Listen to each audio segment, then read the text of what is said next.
Mayong hapon, Negros. Ini ang Digicast Negros 10. Ang napulo ka mga nagapanguna nga balita sa Isla sang Negros ang amon igadulong sa inyo.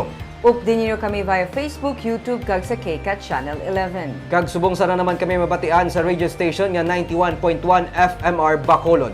Kag yari ng top 10 nga mga balita sa Negros sa sining adlaw. Anak sa negosyante nga si John C. patay sa pagpaniro sa Bacolod City. Peke nga kwarta, gingamit sa pagpaload. Anay La Castellana Mayor Elumba, nagtaliwan sa edad ng 68. 200,000 ka mga Bacolod target sa Benitez Administration ng matagaan sang health card. Kag sa good vibes, nagtrending ang litrato ni Governor Eugenio Jose Lacson sang kahapon nga nagapanyaga sa sulod sang Bacolod Central Market. Inatanan sa Digicast Negros 10. Sa number 10, Anay La Castellana Mayor Enrico Elumba ang nagtaliwan matapos nga mag-cardiac arrest. Sunod sa iya hinablos nga si Fernando Nonoy Elumba, nagreklamo sang chest pain si Dr. Elumba Lunes ng gabi. Gikan sa La Castellana, padulong sa Bacolod para magpa-admit kuntaning sa ospital. Sunod sa iya hinablos, gin-cardiac arrest ang anay alkalde. Nagserbe sang 3 ka termino humali 1998 tugtog 2007 bilang alkalde sa La Castellana si Elumba, kung sa diin ang banwa ang nangin Hall of Famers sa regional level sa Clean and Green Program. Sunod kay Efren Herardino nga nagaserbe sadto nga on-call technical assistant ni Anay Mayor Elumba sang tiun sini napahamtang ang waste management system sang banwa. Sa Facebook sang alkalde makita-an ang pagpasalamat sa kay Dr. Elumba hindi lamang sa iya nga pagpangalagad bilang alkalde sadto kundi pati man sa iya nga bulig kag pag-atipan sa ila bilang doktor. Sa post ni Herardino, iya ginsiling nga makaduha siya ka beses nga nabuligan sa doktor gikan sa near-fatal illness. May 4 ka mga kabataan si Dr. Elumba. Ikapito naman siya sa 8 ka mag-utod.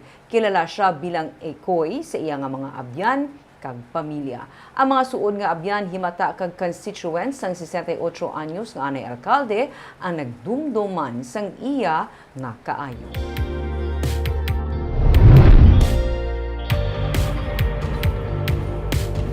Sa number 9, naubos na sang probinsya ang pagpanagtag sang 91 milyones pesos nga cash assistance gikan sa National Housing Authority. Ang banwa sang Kawayan ang pinakaulihi nga nahatagan sang taga 5,000 pesos nga cash assistance bilang bulig sa mga naguban sang balay sang mag-igo ang Bagyo Odette sang bulan sang Disyembre.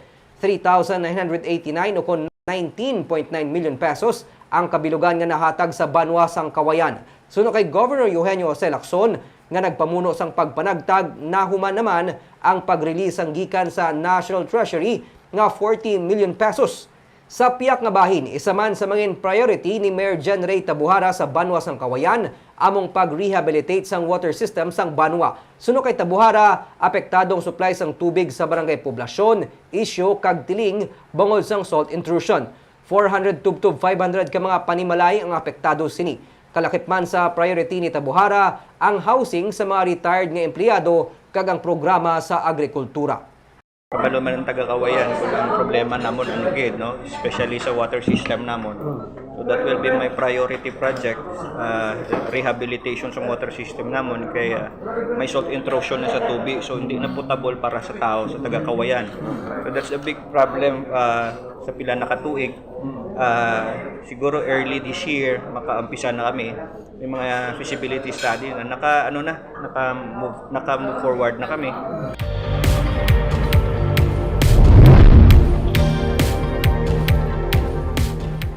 Sa number 8, duha karon ang prospect nga ginalantaw nga magaserbe OIC Provincial Veterinarian sang Negros Occidental. Inisunod kay Provincial Administrator Refrando Diaz nga nagsiling man nga ini ang ginalantaw pa sa gobernador. Sa Hunyo 30 magaretiro si Provincial Veterinarian Dr. Renato Decena nga magaserbe naman nga Provincial Consultant for Food Security.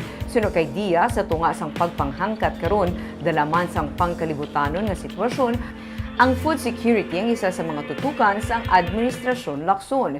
Sa pihak nga bahin, nagpagwa sang memorandum ang gobernador sa tanan nga mga alkalde bahin sa pagpabakod pagid sang pagpatuman sang biosecurity measures sa poultry kag game fowl farms. Sa tunga sang outbreak sang avian influenza sa nagkalain-lain nga bahin sang pungsod, dapat nga ipatuman ini suno kay Lacson para mapangapinan ang 8 billion peso industry. Nalakip na diri ang pagpa-register sa mga poultry kag game fowl farms kag regular nga inspeksyon sini. Pagpatuman sa istrikto nga veterinary quarantine procedures, gilayon nga pag-report sa mga poultry diseases kag pag-submit sang samples para avian influenza testing. Gov is still weighing, and we're still observing.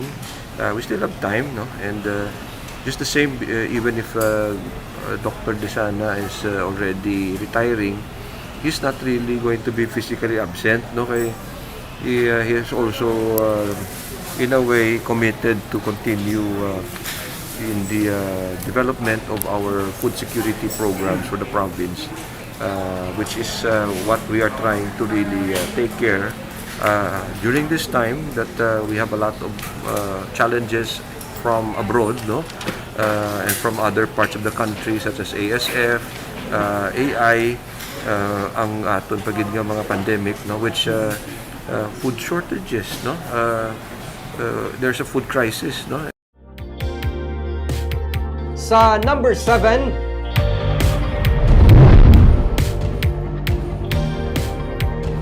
magkiingod balay ang nagbun-anay kag naglab-anay, isa sa ila patay samtang isa ang pilason.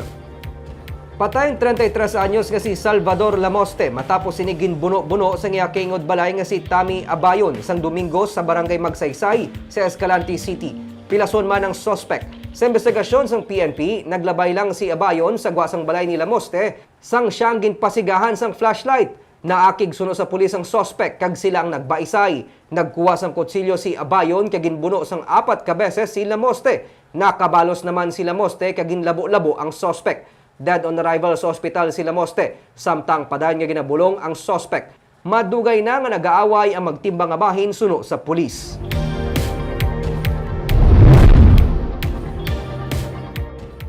Sa number 6, NPA leader arestado sa gihulngan Negros Oriental. Gindako paagi sa intensified military operations sang Army sa Negros sang Domingo ang ginakabig isa ka leader sang New People's Army sa gihulngan Negros Oriental. Ang naaresto amo si Macario Fat Sr. kun alias Lawin nga Vice Chairman sa nga Section Guerrilla Unit sa idalom sang Central Negros 1. Sunod sa Army, si Fat ang damlag pa ginahinyo nga mag-surrender sang iya pamilya. Apang wala ini magsungka gani siyang naaresto paagiman sa impormasyon gikan sa iya mga himata. Nakuha kay Fat ang isa ka 45 kalibre nga pistola kag mga bala sini kag magazine.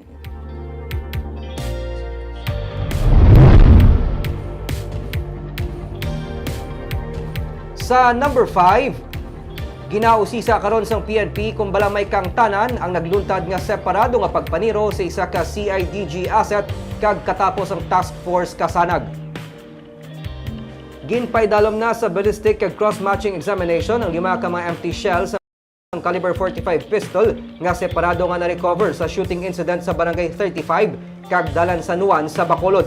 Suno kay Police Major Ramel Sarona, commander sang Police Station 1. May mga CCTV footage na sila sa natabo nga pagpaniro, pero luyag man nila nga mapatod kon konektado ang separado nga pagpaniro. Hunyo 8 sang gintiro kag napatay sang wala makilala niya gunman ang 59 anyos nga si Jose Alan Brasa, ang biktimang ginaligar asset sang CIDG. Hunyo 11 naman sang gintiro kag napatay sang nalagyo nga gunman ang katapos ang task force kasanag nga si Tony Sabari sa may Dalan San Juan. Tungod sa insidente, mas ginapabaskog pa sang PNP ang pagpatrolya, ilabi na sa bahin sang downtown area.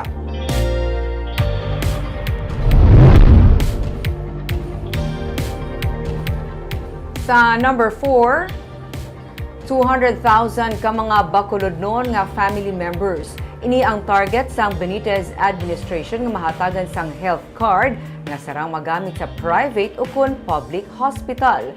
Target niya nga gilayon masuburan ini sa iya nga pagpungko bilang mayor sa Bacolod. Yaring report ni Romeo Subaldo. Naano ni si sir? Kay bali nang nabungguan na siya ma'am, isang kay nagano na siya nagulat sa tiya namon sa Fortune Town. Kay manong sila tani wala baboy maihaw. Kay nabungguan siya gulpit, wala siya kapangaman, igo ginaiya ulo. Nagpadulong sa ABB Bacolod office si Helen Catolico kagang pakaisa sang iyang mister nga si Marilyn Tenorio para magpasimpalad kung makapangayo sang medical assistance. Abril 23, nabungguan sang salakyan ang bana ni Helen nga si Leon sa Fortune Town samtang nagaparking sa higad sang dalan sakay sa iyang tricycle. Gintahi kagin staple ang ulo ni Leon. May mga samadman siya sa nagkalain-laing nga party sang iyang alawas. Ang nakabunggo, nakahatag na sa masobra 80,000 pesos sa ila, kag wala na sang may mahatag pa. Ang tanan nila nga nabaton nga kwarta naubos sa hospital bills. Subong, wala na sila sa may inugbakal pa sang bulong. Pero nakagwa na siya. Oh, pero ongoing ang iyang therapy, kagang iyang medication. Kay meron siya binang bulong at ang isa kabilog tog 62 sa brain. Bangod wala pa mag-ayo, wala man sang income ang mister ni Helen. Hindi man abi maghiho ang iyang mga butkon. May ginapa-eskwela pa sila nga manugsulod na sa kolehiyo. Ang ongoing pa, ang kamotya na lang ang hindi yan mapasakadahan na astaw. Hindi sa cobra. Hindi sa kabra. Kasi anong social income ano eh? Gitsang-gitsang lang ko para hindi niya may. Ha? Gitsang-gitsang. Pinakabilog na bataan? Isa. College pa na sir. Kung may health card lang sila kuntani, mahimo wala nagkatutanan nga kwarta sa ospital. Kuntani, may ipangbakal pa sila sa bulong.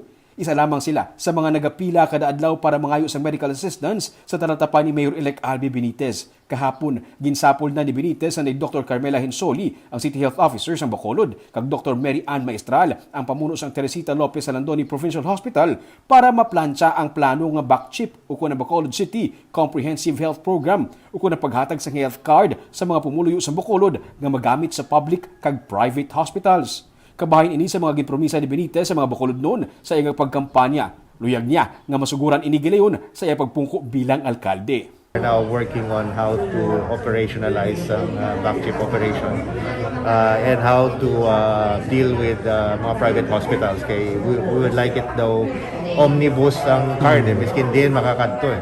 No? So ginastoryahan na, we have our legal team here to coordinate with the private hospitals and hopefully we will have a draft agreement in place in time sa pagpungko natin, then we can sign that after of course being given authority by the Sangguniang. Target ni Benitez nga maghatag sang health card sa may kapin sa 200,000 ka mga Bacolod noon, indigent man o kun hindi. Si Helen, tigayon nga nakaprocess ang medical assistance, mahulat na lang siya sang text message kung ma-release na ang bulig pinansyal. Ang pakaisa sang iya mister nga si Marilyn, maghahulat naman nga magtupa ang health card kay may ginabatsyag man, kagluyag niya nga makapacheck up sa espesyalista.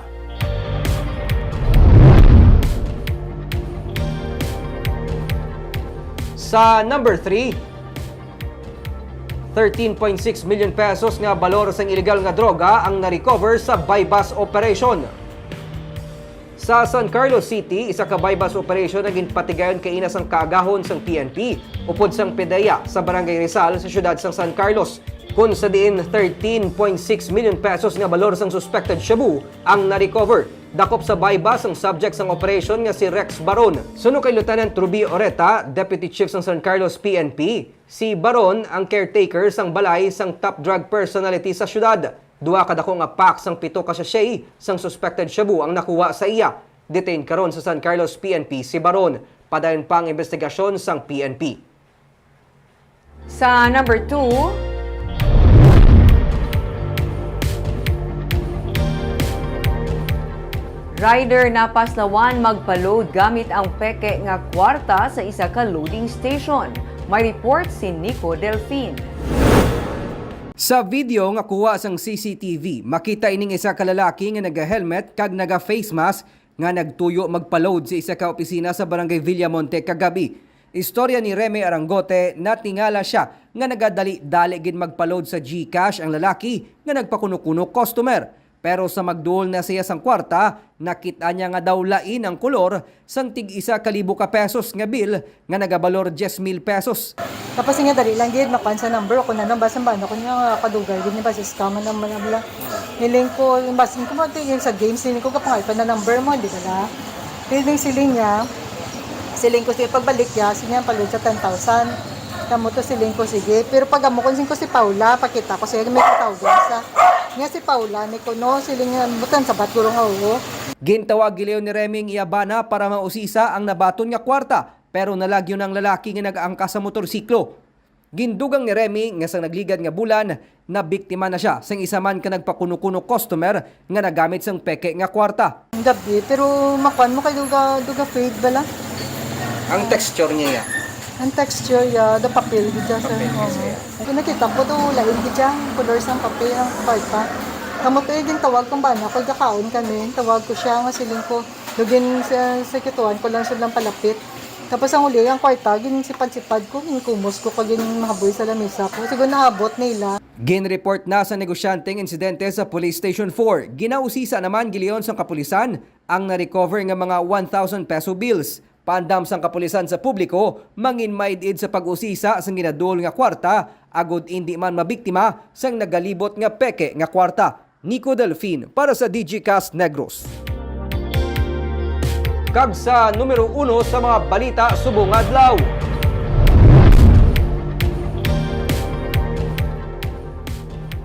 Anak sang isa ka negosyante napatay sa pagpaniro sa Bacolod City. May report si Romeo Sobaldo. Diri sa corner sa BS Aquino Drive kag Lacson Street sa Bacolod City, sa tabok sa isa ka fast food chain, gintuparan sang duha ka mga lalaki nga nagasakay sa separado nga mga motorsiklo ang SUV nga ginamaneho sang anak ni John C. nga si Jeffrey Kengteng, mga pasado alas 12 kaina sang udto.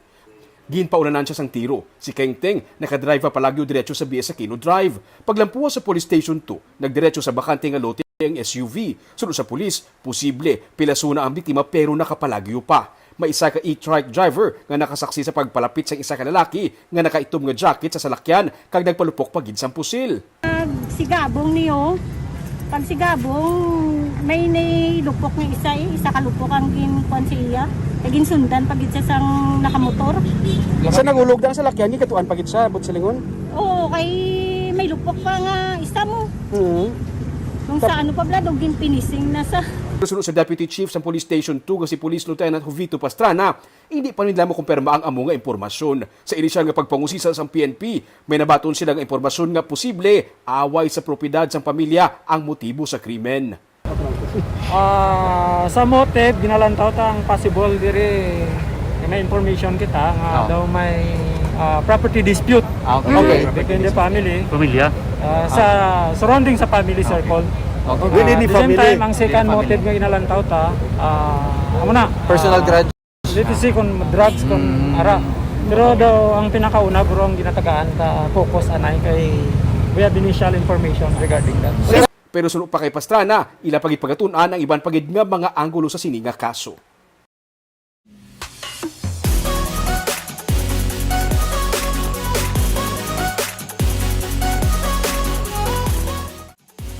Sa Good Vibes, nag-trending ang litrato ni Governor Eugenio Jose Lacson nga nagakaon sa sulod sa Bacolod Central Market.